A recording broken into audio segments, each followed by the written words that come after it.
모두 앉으시기 바랍니다. 주님의 은총과 평화가 여러분에게 내리시기를 빕니다. 한낮 기온은 벌써 뜨겁지만 가끔 불어오는 바람의 시원함을 느끼게 됩니다.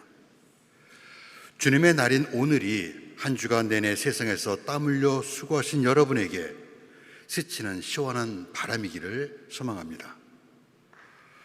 오늘 시편은 주께서 베푸신 그 크신 은혜, 내가 무엇으로 보답할까 우리에게 묻고 있습니다. 바울로 사도는 사도행전에서 예수의 말씀을 들어 주는 것이 받는 것보다 행복하다 말하고, 복음의 예수님은 너희가 거저 받았으니 거저 주어라, 이렇게 시인의 물음에 화답하고 있습니다. 세상은 사랑은 주고 받는 것이라고 말하지만 사랑은 10개를 주고 하나를 받는다 해도 아깝지 않습니다. 많이 주고 베풀고 그것으로 모두가 행복해지기를 바라며 오늘 복음을 나누도록 하겠습니다. 성부와 성자와 성령의 이름으로 말씀드립니다. 성서는 새롭고 낯선 곳으로 떠나는 사람들의 이야기로 가득합니다.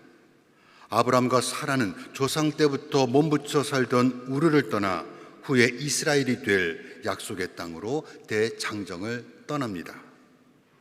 우르는 후에 메소포타미아라고 불리게 되는 고대 문명의 중심지로 오른쪽에는 티그리스 강이 흐르고 왼편으로는 유프라테스 강이 만든 기름진 땅입니다. 반면 아브라함이 하나님의 지시에 따라 이주한 가나안 지역은 약속의 땅이라고 하기에는 민망할 정도로 척박하고 호전적인 이방인들이 득실되는 곳입니다. 그로부터 약 500년이 지난 주전 1500년 무렵 이스라엘 백성들은 노예로 살던 이집트에서 탈출하여 오래전 아브라함을 통해 하나님께서 예비해 놓으신 약속의 땅 가나안으로 향합니다. 그리고 신약시대에 이르러 사도 바울로는 주 45년에서 60년까지 모두 3차례 거쳐 지중해를 가로질러 로마에 이르기까지 세계 곳곳에 복음을 전하고 안티오키아, 에페소, 필리피 교회를 비롯한 여러 교회를 세웠습니다. 그가 걸었던 거리를 계산해 보면 대략 2만 킬로미터를 넘나 듭니다. 오늘 복음 역시 예수께서 모든 도시와 마을을 두루 다니시며 가시는 곳마다 가르치시고 하늘나라의 복음을 선포하셨다. 그리고 병자와 허약한 사람들을 모두 고쳐주셨다는 이야기로 시작하고 있습니다. 오늘도 내일도 그 다음날도 계속해서 내 길을 가야 한다고 예수님이 말씀하듯 성경의 사람들은 항상 그렇게 길 위에 있었습니다. 그들이 무모해 보이는 하나님의 도전과 요구에 언제나 응답할 준비가 되어 있었던 것은 오늘 일독서 창세기 대신 선택할 수 있는 출애굽기 19장에서 너희가 나의 말을 듣고 내가 세워준 약속을 지킨다면 너희야말로 민족 가운데서 내 것이 되리라는 하나님의 약속을 신뢰했기 때문입니다. 오늘 복음은 제자들의 이름을 하나하나 부르고 있습니다. 그들은 많이 배운 것도 아니었고 종교적으로 경건한 사람들도 아니었습니다. 베드로를 비롯한 4명의 어부, 천둥의 아들이라고 불릴 만큼 성질 급한 사람 2사람, 로마를 위해 일하던 세리 마테오, 그리고 광신적인 민족주의자 시몬 등 한마디로 오합지졸이었습니다. 그들은 예수와 함께 걷고 이야기하고 기도하는 것만으로도 행복했습니다. 그런데 그것이 하나님께서 예수 그리스도를 우리에게 보내신 목적의 전부일까요?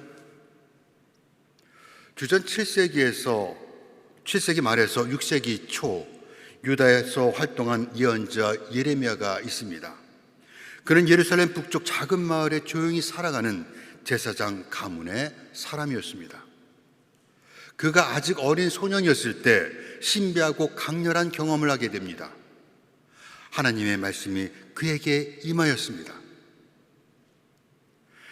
네가 세상에 떨어지기 전에 나는 너를 만방에 내 말을 전할 나의 예언자로 삼았다. 하나님의 이 말씀 한마디가 평온했던 예레미야의 삶을 한순간에 엉망으로 만들고 말았습니다.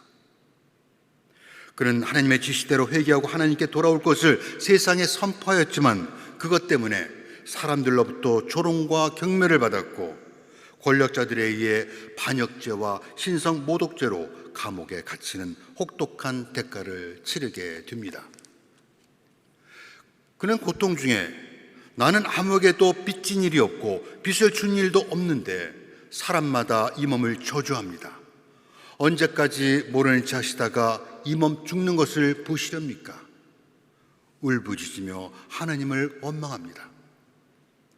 그렇게 예레미야가 절망이라는 어둠의 먹이가 되어 다시는 주의 이름을 입 밖에 내지 말자, 주의 이름으로 하던 말을 이제는 그만두자 다짐하고 또 다짐하지만 주님의 말씀이 그를 압도합니다.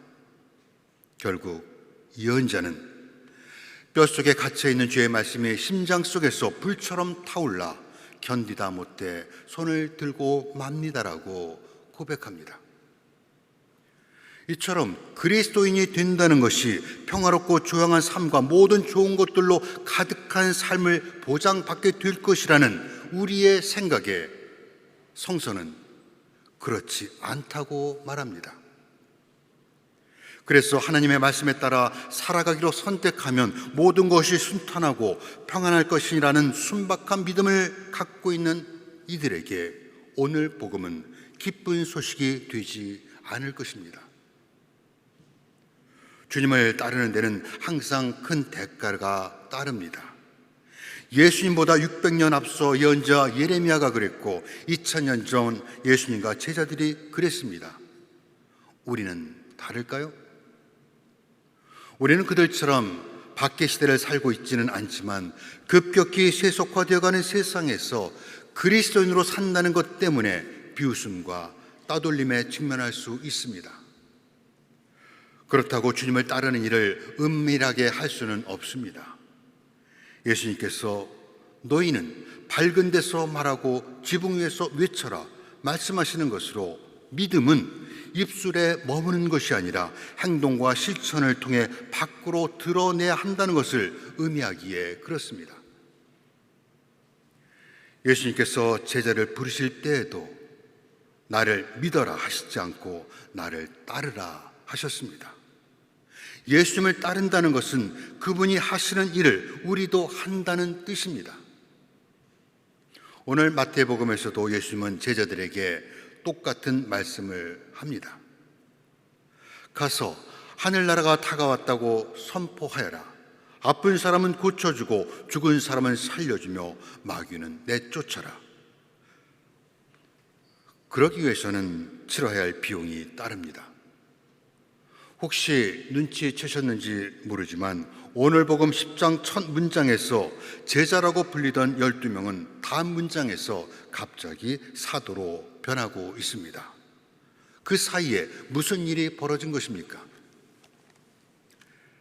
제자들은 예수님밖에 아무것도 보이지 않는 변화산에 초막셋을 짓고 그곳에 살고 싶을 만큼 예수님과 함께 있는 것이 마냥 기쁘고 행복했습니다. 그러나 예수님은 그들이 단지 함께 있는 것이 아니라 당신의 일을 따라하기를 바랐습니다. 그리스어로 교회를 의미하는 에클레시아라는 단어는 밖으로라는 의미의 에크와 부르다는 뜻을 가진 칼레오가 합쳐진 말입니다. 그렇게 교회는 하나님을 믿는 이들이 모여 사랑과 교제를 나누고 위로하는 공동체이지만 자기 중심적이거나 내향적이어서는 안 된다는 것입니다. 하나님의 몸인 교회의 일원이 된다는 것은 마치 로터리 클럽이나 라이언스 클럽에 가입하듯 십자가를 표시로 삼은 친교 클럽에 가입하는 것이 아닙니다. 캔터버리 대주교 윌리엄 템플은 교회는 비회원을 위해 존재하는 지상에서 유일한 단체라고 말합니다. 하지만 우리는 슬프게도 이 진리를 자주 잊고 있습니다. 실제로 예수님은 유대의 랍비들처럼 나무 아래 앉아 제자들을 가르치는 것만 하지 않았습니다. 예수님은 제자들을 데리고 갈릴레아에서 예루살렘까지, 그리고 치유가 필요한 곳이라면 마을에서 도시로 다니시며 죽은 사람을 일으키고 마귀를 쫓고 병을 고치는 일을 함께 하셨습니다. 제자들은 이 과정을 통해 사도로 변화됩니다. 제자는 헬라어로 따르는 자, 배우는 자라는 뜻입니다. 사도는 보냄받은 자, 대리자를 의미합니다. 우리는 소크라테스의 제자, 공자의 제자라고는 말하지만 소크라테스의 사도 혹은 공자의 사도라고 하지는 않습니다. 둘의 차이는 공자와 소크라테스가 가르친 일을 했다면 예수님의 사역은 오늘 복음이 말하듯 가르치고 선포하고 치유하시는 일이었습니다. 그래서 사도는 주님의 일을 하라고 세상에 보내진 12제자에게만 붙여진 명칭입니다. 오늘 복음 이전에 예수께서 이것저것 두루 다니시며 병든 사람을 고쳐주시고 가르치시자 점점 더 많은 사람들이 그들의 고통과 필요, 걱정거리를 갖고 예수님을 찾아왔습니다. 그들을 보시고 예수님은 안타까운 마음에 탄식하듯 추수할 것은 많은데 일꾼이 적으니 그 주인에게 추수할 일꾼을 보내달라고 청하여라 말씀합니다. 마테오는 어느 복음사가보다 심판을 강조합니다. 그가 마태 13장에서 추수 때 가라지를 뽑아서 묶어 불에 태우듯이 세상 끝날에도 그렇게 할 것이라고 말하듯 추수는 마지막 심판을 은유적으로 비유하는 마테오의 단어입니다. 그날의 사람들은 각자의 행실에 따라 어떤 사람은 하늘에 들어가고 어떤 사람들은 바람에 날리게 될 것입니다. 그러나 오늘 복음의 추수는 심판이 아닙니다. 우리를 불쌍히 여기셔서 당신 날개 아래 모으시는 하나님의 연민입니다. 쭉정이는 버리고 알곡만 골라 모아드리는 세상의 추수꾼이 아니라 꺼져가는 심지도 끄지 않으시고 상한 갈대도 꺾지 않으시는 하나님의 마음으로 앓는 사람을 고쳐주고 죽은 사람을 살려주며 마귀를 쫓아내어 치유하라는 예수님의 긴박한 기도이며 부르심입니다. 이는 우리가 세상에 나가 복음을 전하는 방법에 관한 것이기도 합니다. 냉소와 정죄가 아니라 불쌍히 여기시는 예수님의 마음으로 사람들을 보라는 것입니다. 우리는 오늘 일독서에서 아브라함의 놀라운 환대에 관해 들었습니다. 그는 정체도 알 수 없는 낯선 사람을 가엾게 여겨 물을 떠다 발을 씻겨주고 먹을 것을 가져다 줌으로써 자신도 모르는 사이에 하나님을 섬겼습니다. 그렇게 하나님은 자신의 얼굴을 낯선 사람들 속에 숨겨두셨습니다. 상처 입은 세상에서 고통받는 이들의 아픔을 자신의 아픔인 양 뼛속 깊이 공감하신 예수님은 12제자를 불러 권능을 부어주시며 악령을 쫓아내고 병자와 허약한 이들을 돌보라고 재촉합니다. 그러면 사도들은 완벽하게 주님이 맡기신 일을 수행했습니까? 결코 그렇지 못했습니다. 복음서와 사도행전에는 그들이 실수하고 목표를 잃고 넘어지며 스승이 고뇌하는 시간에 잠이 들고 배신하는 이야기들을 고스란히 담아 전하고 있습니다. 우리도 그럴 것입니다. 세상의 취와 화해, 사랑을 가져가는 것은 어쩌면 톰 크루즈 주연의 영화 미션 임파서블처럼 애초부터 불가능한 임무였는지 모릅니다. 오늘 복음이 말하는 악령만 해도 머리에 뿔이 달린 마귀나 귀신이 아닙니다. 하나님이 창조하신 완전한 인간으로 살아가는 것을 방해하는 성적, 인종적 차별, 왜곡된 사회 경제 구조, 그리고 그것으로 인한 억압과 가난이야말로 진짜 악령입니다. 그것을 거슬러 저항하는 것만으로도 우리는 배척당하고 때로는 큰 고통을 받게 될 것입니다. 그러나 주님은 불가능한 임무가 하나님의 도우심으로 가능한 일이 될 때까지 계속해서 우리를 세상에 보내고 또 보내십니다. 오늘 복음에는 포함되지 않았지만 예수께서 저희들을 세상에 보내시며 이제 내가 너희를 보내는 것은 양을 이리떼 가운데 보내는 것과 같다, 이렇게 그들의 안위를 걱정하고 있습니다. 예수님 시대에 유대교가 아닌 다른 진리를 전하는 일은 언제 생명을 잃을지 모르는 매우 위험한 일이었습니다. 그렇다면 예수는 제자들을 단단히 채비하여 세상으로 보내야 마땅할 것입니다. 수중에 돈이 없다면 요한나나 수산나를 찾아가서라도 선교 자금을 챙겨 주었어야 합니다. 그런데 예수님은 오히려 전대나 금이나 은이나 동전을 넣어가지고 다니지 말 것이며 식량자루나 여벌 옷을 가지고 다니지도 말라고 말씀합니다. 세상 사람들은 새로운 일을 시작할 때 조직과 돈을 먼저 계산하지만 우리를 부르시고 보내시는 예수님은 너희는 무슨 말을 어떻게 할까 미리 걱정하지 마라. 말하는 이는 너희가 아니라 너희 안에서 말씀하시는 아버지 성령이시다 약속하십니다. 레미제라블의 저자 빅토르 위고는 작은 새가 높다란 나무끝 흔들리는 가지에 앉아서 노래를 부를 수 있는 것은 자기에게 날개가 있다는 것을 알고 있기 때문이라고 말합니다. 이는 주님이 우리와 함께 하신다는 믿음만 있다면 아무것도 두려워할 것이 없다는 것을 시사하는 말입니다. 우리를 지극히 사랑하셔서 오늘도 당신의 몸과 피를 빵과 포도주의 형상으로 우리에게 내어주시는 예수님은 우리에게 또 하나의 그리스도가 되어 살아가라고 초대합니다.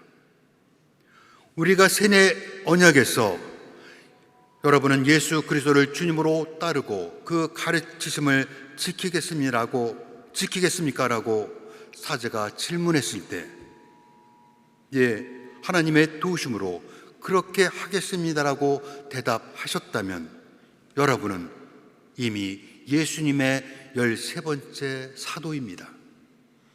그러므로 사랑하는 사람들은 함께 여행을 떠난다는 어느 작가의 글처럼 사랑하는 주님과 함께 세상에 나아가 그리스도의 복음을 전하고 그리스도의 사랑을 나눕시다. 우리는 사도입니다. 성부와 성자와 성령의 이름으로 말씀드렸습니다.